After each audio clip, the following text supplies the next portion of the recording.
Atensi ng 60 plus. May bagong patakaran sa ATM simula Pebrero 11 na maaaring makaapekto sa inyong pensyon. Sa video na ito, ipapakita ko lahat ng dapat ninyong malaman para hindi mawalan ng pera sa inyong account. Kung kayo ay isang SSS pensioner o may kilalang retirado sa pamilya, manood hanggang dulo dahil may importanteng update sa pension payments at cash withdrawals. At bago tayo magsimula, isubscribe na kayo sa channel na ito. Dito lang makakakuha ng tumpak at latest updates tungkol sa SSS, pension schedule, at mga pension crisis sa Pilipinas. Huwag palampasin dahil bawat update dito ay para talaga sa atin. Magandang araw sa inyong lahat. Kung ikaw ay mahigit 60 anyos na o kaya naman ay may mga magulang, lolo at lola na regular na gumagamit ng ATM, kailangan mong marinig ang mahalagang impormasyon na ito dahil mayroon ng bagong mga patakaran na magsisimula this coming February 11 na direktang makakaapekto sa inyong mga cash transactions. Hindi ito biro at hindi ito simpleng update lang na pwede ninyong balwalain dahil ang mga pagbabagong ito ay maaaring magdulot ng abala, pagkalito o mas malala pa. Maaari kayong mapigilan sa pag-withdraw ng inyong sariling pera kung hindi ninyo alam ang tamang proseso.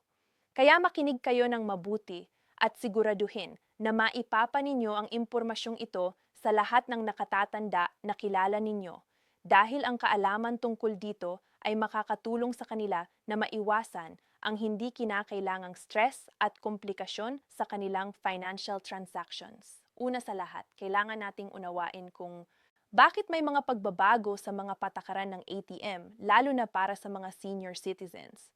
Sa nakaraang mga taon, tumataas ang bilang ng mga kaso ng ATM fraud, scamming at iba pang mga modus operandi na naglalayong magnakaw ng pera mula sa mga inosenteng tao at karamihan sa mga biktima ng mga ganitong krimen ay ang ating mga nakatanda, hindi dahil sila ay hindi marunong o walang alam, kundi dahil ang mga scammers at criminals ay sadyang tumitingin sa kanila bilang mas madaling target dahil minsan hindi sila masyadong pamilyar sa latest na technology at mga paraan ng pandaraya.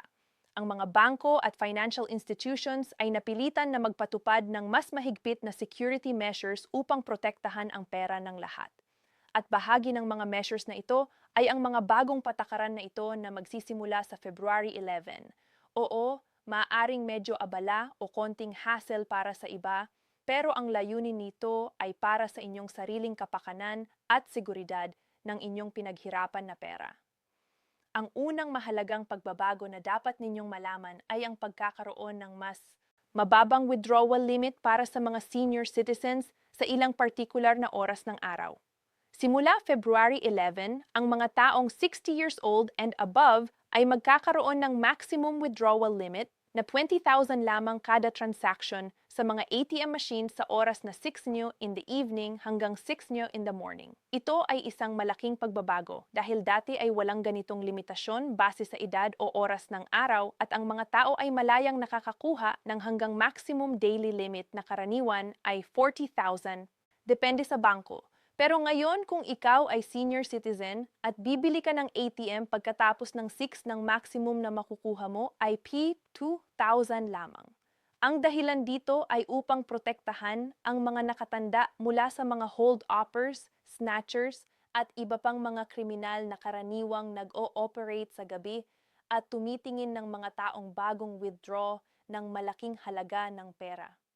Maraming kaso na ang naitala kung saan ang mga senior citizens ay sinusundan mula sa ATM at hold-upan o snatchers pagkalabas pa lang. At ang mga bagong patakaran na ito ay naglalayong bawasan ang mga ganitong insidente. Pero huwag kayong mag-alala dahil hindi naman ibig sabihin nito na hindi na kayo makakakuha ng malaking halaga kung kailangan ninyo talaga. Ang withdrawal limit na 20,000 ay applicable lang sa gabi mula 6 ng hanggang 6 ng umaga. Kung kailangan ninyo ng mas malaking halaga, pwede naman kayong mag-withdraw sa umaga o tanghali kung kailan mas ligtas at may mas maraming tao sa paligid. Kung emergency naman at kailangan talaga ng mas malaki, pwede kayong pumunta sa actual na branch ng bangko ninyo at makipag-transact ng personal sa teller kung saan walang limitation sa halaga na gusto ninyong kunin, basta available lang ang fund sa inyong account. Mahalaga rin na tandaan ninyo na ang daily limit na 40,000 o depende sa bangko ay nananatili pa rin. Ibig sabihin kahit may bagong nighttime restriction, pwede pa rin kayong kumuha ng full daily limit ninyo basta ginagawa ninyo ito sa tamang oras ng araw. Ang isa pang mahalagang bagong patakaran na dapat ninyong malaman ay ang mandatory na pag-register ng inyong mobile number sa bangko ninyo para sa SMS notifications at OTP o Time Password Verification. Simula February 11, lahat ng senior citizens na may ATM cards ay kailangan ng magkaroon ng registered mobile number sa kanilang bangko. At tuwing magsasagawa sila ng withdrawal transactions na lampas sa PAP 10,000, makakatanggap sila ng OTP sa kanilang mobile phone na kailangan nilang i-enter sa ATM machine para ma-authorize ang transaction.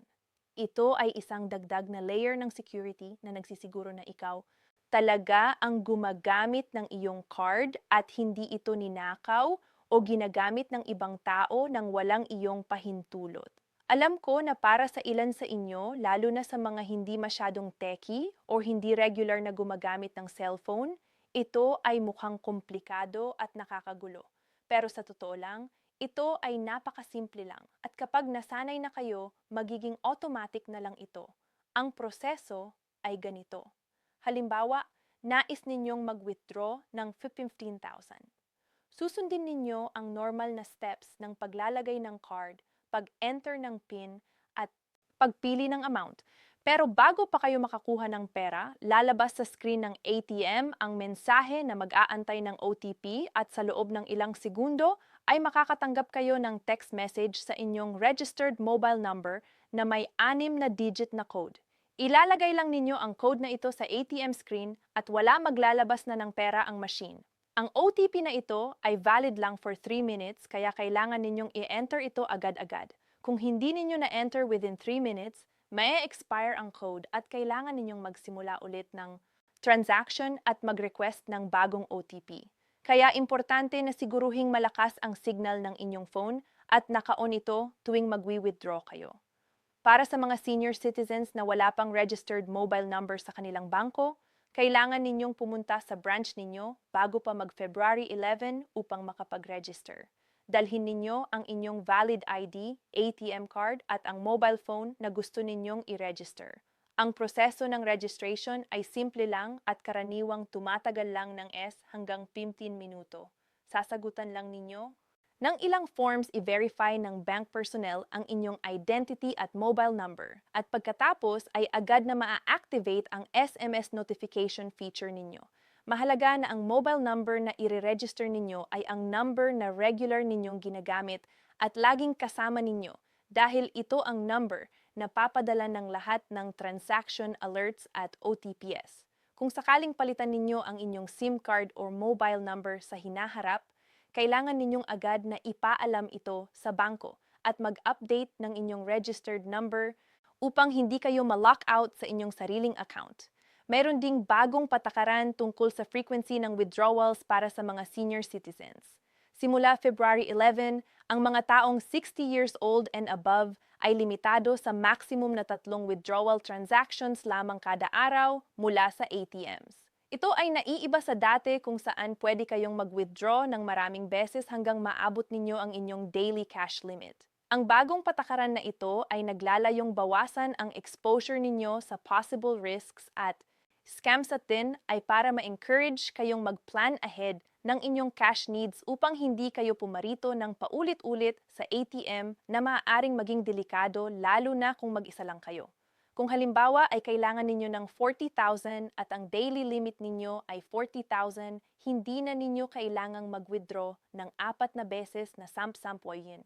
Pwede ninyong kunin ang 20,000 sa umaga at another 20,000 sa hapon at sa clown na ninyo ang full amount na kailangan ninyo gamit lang ang 2 transactions. Importante rin na malaman ninyo na kung aabot kayo sa maximum na 3 withdrawal transactions sa isang araw at pagkatapos ay may kailangan pa kayong kumuha ng pera, hindi na kayo makakapag-withdraw muli sa ATM hanggang sa susunod na araw.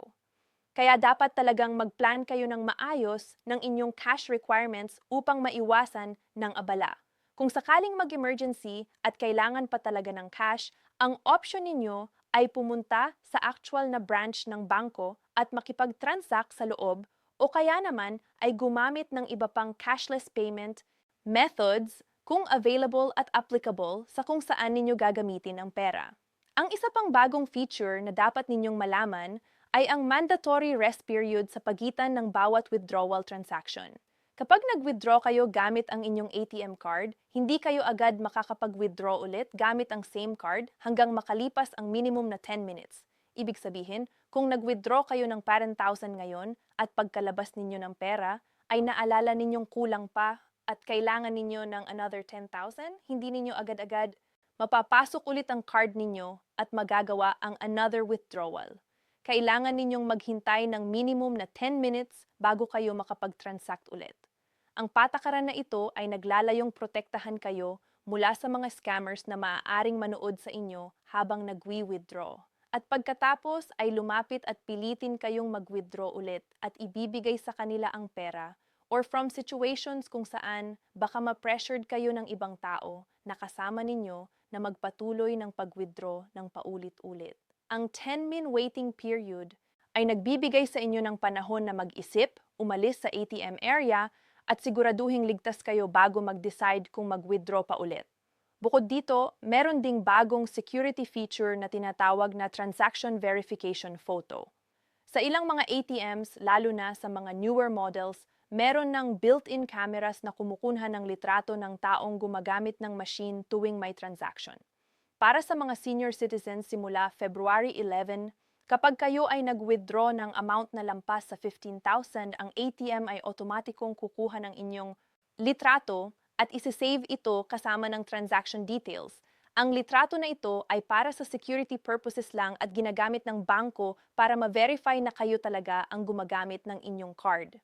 Kung sakaling may mag-report na fraudulent transaction o kaya naman ay may dispute, ang bangko ay maaaring tingnan ang photos upang ma-verify kung sino talaga ang gumawa ng transaction. Huwag kayong mag-alala dahil ang mga larawan na ito ay strictly confidential at hindi ibibigay sa kahit sino maliban kung may legal na dahilan o court order. Ito ay purely para sa inyong proteksyon. Para sa mga senior citizens na may joint accounts o kaya naman ay may authorized representatives na nagwi-withdraw para sa kanila, mayroon ding mga bagong patakaran na kailangan ninyong malaman.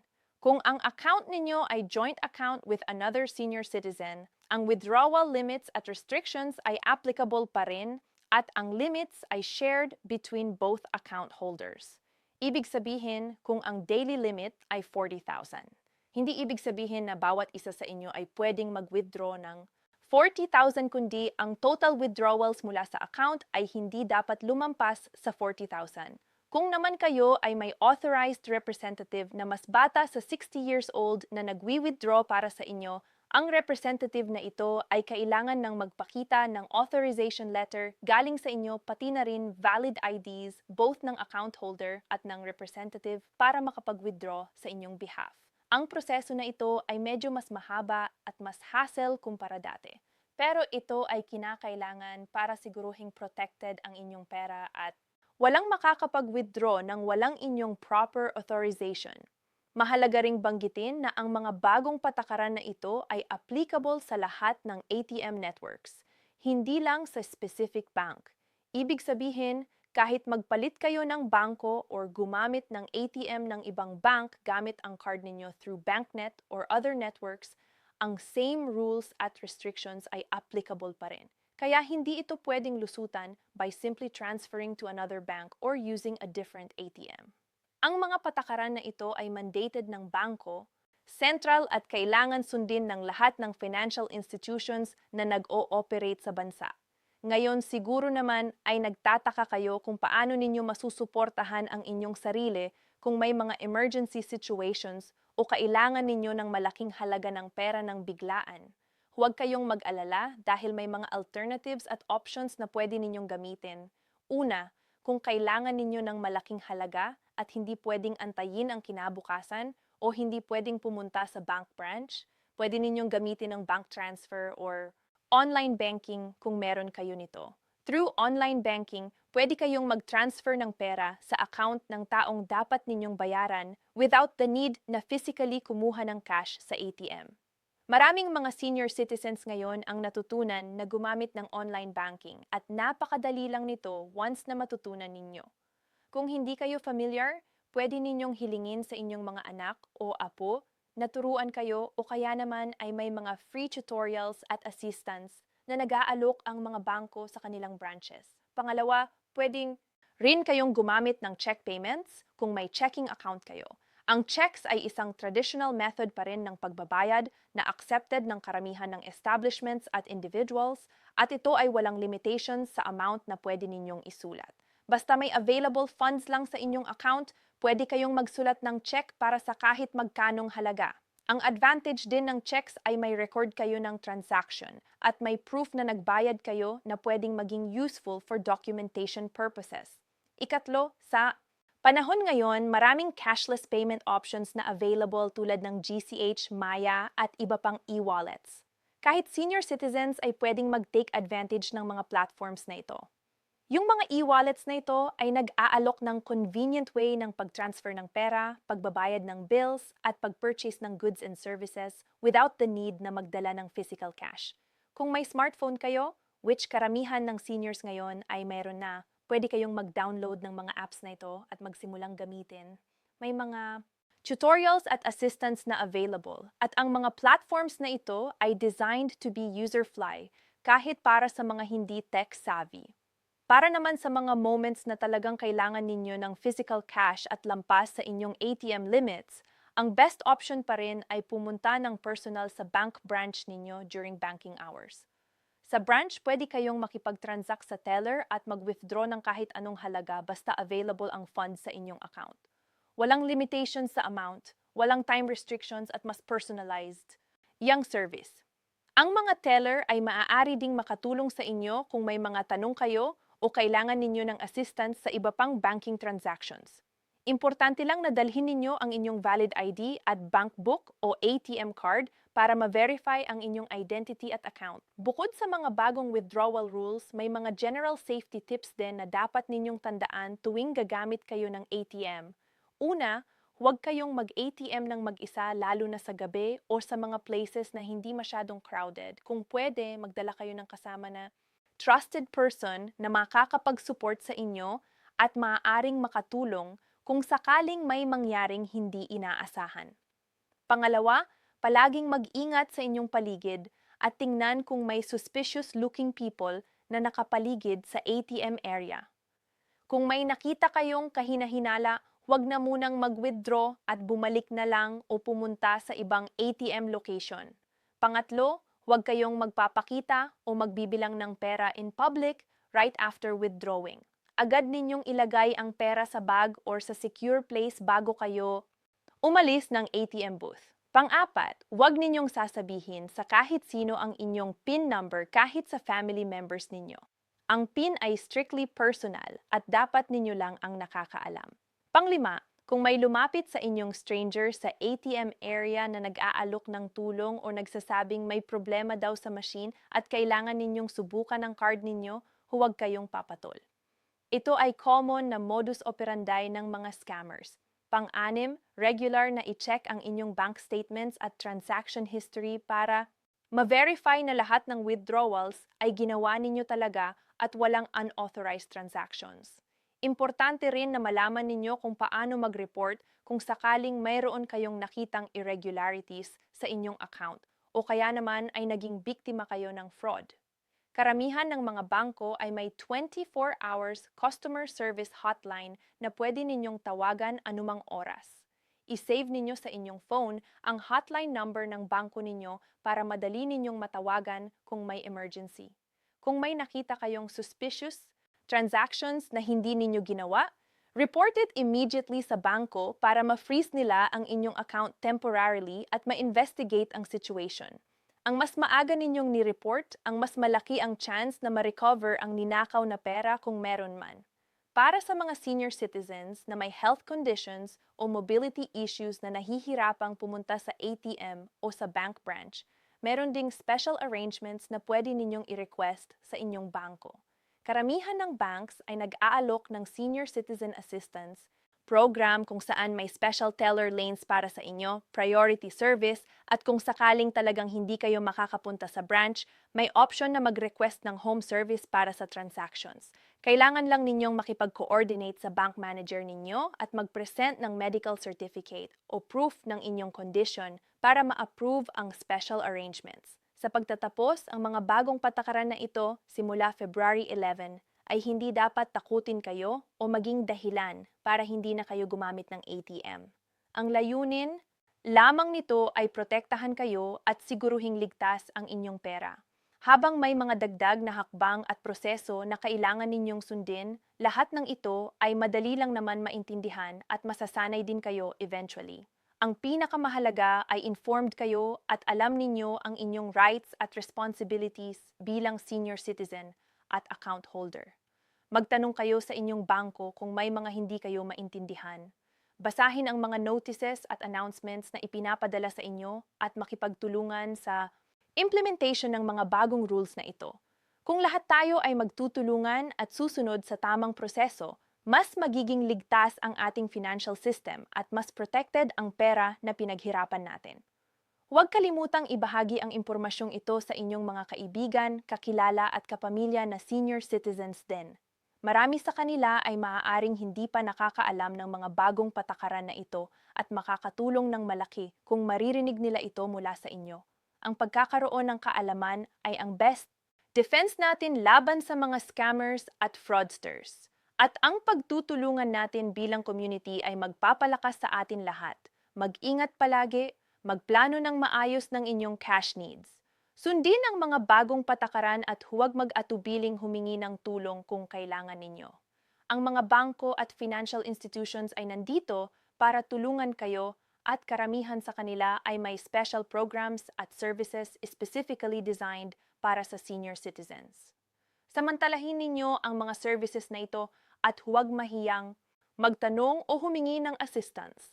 Sa huli, tandaan na ang mga pagbabagong ito ay temporary inconvenience lang para sa long-term security ng inyong finances. Mas mainam na may konting dagdag na hakbang at ingat kaysa naman na maging biktima ng fraud at mawalan ng pinaghirapang pera. Ingat palagi at maging wise at vigilant sa lahat ng inyong financial transactions. Salamat sa pakikinig at sana ay nakatulong ang impormasyong ito sa inyo. Magkaroon ng magandang araw at ingat lagi sa paggamit ng ATM. Ciao!